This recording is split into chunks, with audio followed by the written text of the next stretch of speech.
सा वक्फा हमने लिया, कम तरीन पैसा हम तालीम के शोबे में लगा रहे होते हैं और जो क्वालिटी एजुकेशन है वहाँ पे और भी कम हो जाता। जहाँ से आगे वो जो उन्होंने कहा ना ह्यूमन कैपिटल, वर्ल्ड बैंक की रिपोर्ट में मतलब आता है कि वो उसमें भी बहुत कमी है, बहुत से मसाइल हैं, उसकी निशानदेही वहाँ पे हो रही है। तो वो एक तरफ ये आता है कि हम बहुत फ़ख्र से कहते हैं कि हमारे मुल्क में ये अल्लाह ताला ने करम किया है कि 60% यूथ है, नौजवान है, लेकिन वो यूथ जो है उसको स्किल प्रोवाइड नहीं की हुई ऐसी जिसकी बुनियाद के ऊपर वो कोई फ़ायदा उठा सके या मुल्क के लिए कोई फ़ायदेमंद हो सके। राव साहब, आप बजट का 50% इन्वेस्ट कर दीजिए तालीम पर, तो भी हम संवार नहीं सकेंगे चीज़ों को। उसकी बुनियाद है। कहीं आपको हल्का सा भी कोई इंडिकेटर मिलता है कि हमें आज से 5 साल के बाद कितने मैकेनिकल इंजीनियर्स चाहिए होंगे, कितने इलेक्ट्रिकल इंजीनियर्स चाहिए होंगे, कितने इलेक्ट्रॉनिक इंजीनियर चाहिए होंगे, so on so fourth, doctors, ये वो, कहीं कोई ऐसा प्लान है आपके पास? हमने नहीं बनाया है।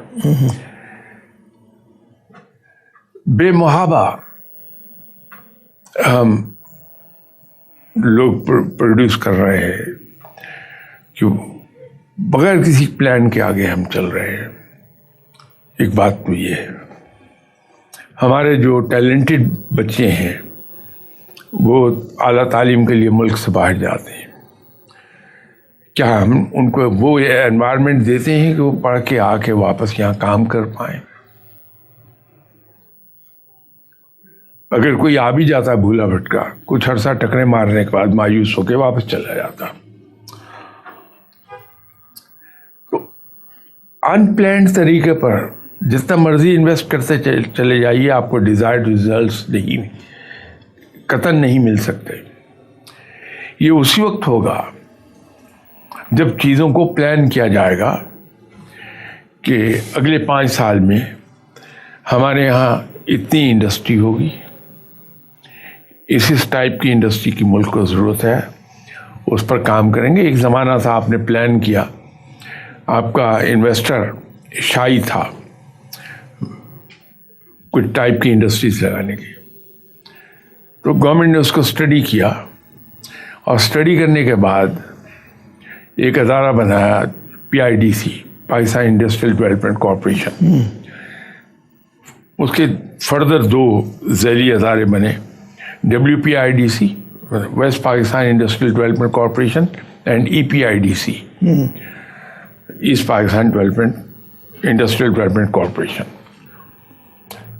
इनकी जिम्मेदारी ये थी कि ऐसे प्रोजेक्ट्स ये सेटअप करें जिनकी मुल्क को ज़रूरत है, लेकिन प्राइवेट सेक्टर शाई है वहाँ पैसा इन्वेस्ट करने में, because they are not sure कि इसका रिटर्न हमें ROI प्रॉपर आएगा ये नहीं आएगा, रिटर्न ऑन इन्वेस्टमेंट प्रॉपर आएगा ये नहीं आएगा। तो वो ये दोनों अदारे WPIDC एंड EPIDC, ये वो प्रोजेक्ट्स लगाते थे, रन करते थे और उसको प्राइवेटाइज कर देते थे, पब्लिक में दे देते थे। उसका नतीजा ये होता था कि जो इन्वेस्टर है प्राइवेट सेक्टर का, वो देखता था कि ये प्रॉफिट मेकिंग यूनिट है, अब मैं इसको ले सकता हूँ। उसका नतीजा ये था कि हम बाय 1968 38% इंडस्ट्रियलाइजेशन कर सके थे मुल्क की। ये मुमकिन सिर्फ एक तरीके से हुआ था कि प्लान्ड है, बाकायदा प्लान किया था। इंडस्ट्रियलाइजेशन हर साल इतनी होगी मुल्क में, उस पर हमें इतने इतने लोग इस तरह चाहिए होंगे, तो अदारों के अंदर इस तरह से कंट्रोल किया जाए। अनसीन, विजिबल नहीं होता, इनविजिबल कंट्रोल होता है वो, और हम अपनी ज़रूरत के एक्सपर्ट्स पैदा करते हैं अपने मुल्क के अंदर, जिनको हम एम्प्लॉय करते हैं, यूज़फुली एम्प्लॉयमेंट। ये करना ज़रूरी है, लेकिन जिस तरह से हम मुल्क को चला रहे हैं बेमुहाबा, اب ہمارا یہ ہے، یہ اداروں میں بھی ہوتا ہے. میں تو حکومت کا حصہ نہیں رہا، نہ میں کوئی ایکسپرٹ ہوں، نہ میں نے کوئی تعلیم پائی ہے، کچھ نہیں کیا، لیکن اداروں کا تجربہ ضرور ہے. ابھی پتہ چلا، میٹنگ ہوئی، معلوم ہوا کہ صاحب را میٹیریل کی بڑی کمی ہے، اس کی وجہ سے پروڈکشن افیکٹ ہو رہی ہے. تمام ریسورسز ڈائیورٹ کر دیے گئے، اوپر سے انسٹرکشن آئی ہے ٹاپ مین کہ کچھ بھی کیجیے، را میٹیریل پرووائڈ کیجیے. اب پوری مینجمنٹ سر دھڑ کی بازی لگائے ہوئے ہے، تمام ریسورسز ڈائیورٹ ہو گئے ہیں for procurement of raw material. Raw material آ گیا، اتنی دیر میں پتہ لگا بجلی کا بل دینے کے لیے پیسے نہیں ہیں. اب ادھر دوڑ پڑے کہ جنریٹ کرو فنڈس کے بجلی کا بل ادا ہو. وہ بجلی کا بل ادا کر کے بیٹھتے ہیں تو پتہ لگتا ہے کہ جو ایکسائز ڈیو ہو گئی تھی ہمارے اوپر، یا جی ایس ٹی ڈیو ہو گیا تھا، وہ ادا کرنے کو پیسے نہیں رہے.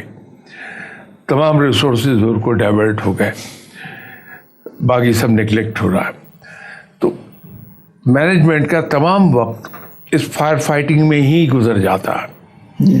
لیکن وہ ادارے جہاں پراپر نہ صرف بجٹ بنایا جاتا ہے بلکہ اس کی امپلیمنٹیشن مانیٹر ہوتی ہے ریگولرلی، وہ ان صورتوں سے نہیں گزرتے ہیں. ملٹی نیشنلز کیوں کامیاب ہوتی ہیں؟ ملٹی نیشنلز تو یہاں تک جاتی ہیں، یہ میرے لیے زندگی کا بہت بڑا شوق تھا. وہ آپ سے سوال پوچھتے ہیں کہ یہ اس کے اندر آپ نے مس یوز کتنے % ڈالا؟ کہ نہیں صاحب، مس یوز تو ڈس آنیسٹی، وہ کیسے ڈالا جائے گا اس میں؟ کہ نہیں، آپ ہیومن نیچر کو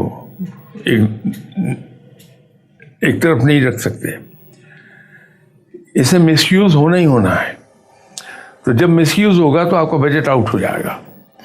Provide 20%, X plus 20% is the real expense.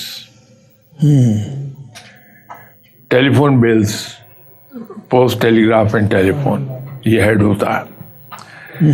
یہ جب اس کے ایلوکیشن دیتے ہیں تو اس کے اندر 20% ڈالتے ہیں، اسٹیشنری میں ڈال دیں. نتیجہ یہ ہے کہ بڑا ریئلسٹک بجٹ آتا ہے. At the end of the year جب آپ چیک کرتے ہیں تو پتہ چلتا ہے کہ صاحب وہ بجٹ ایگزیکٹ اپنی جگہ جا کے فٹ بیٹھا ہے. اچھا شاہ صاحب، بہت امپورٹنٹ آپ نے نکات اٹھائے ہیں اور میں خیال میں ان کے اوپر ہمیں غور کرنا چاہیے. جتنے بھی پوائنٹس ہیں، مطلب بجٹ کے حوالے سے ہوں، ڈیولپمنٹ پروجیکٹس کے حوالے سے ہوں جو آپ ارشاد فرما رہے تھے، اور اگر ادارے بھی اور حکومتیں بھی اس کے اوپر عمل درآمد کریں تو میرے خیال میں بہت فائدے کی بات ہو سکتی ہے.